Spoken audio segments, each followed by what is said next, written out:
Okay, so our vocabulary words and definitions for today. We're going to review these. This is for the article coronavirus.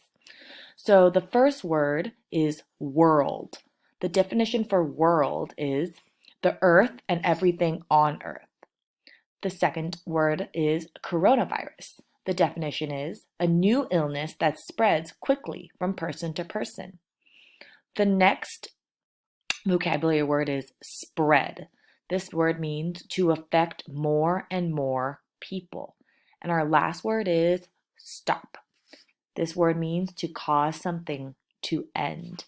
So just for the sake of repetition, I'm going to do that one more time.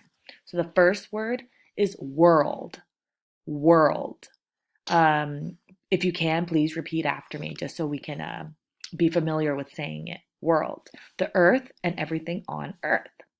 The next word is coronavirus. Coronavirus. A new illness that spreads quickly from person to person.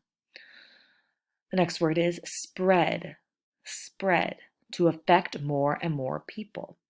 And our last word is stop. To cause something to end.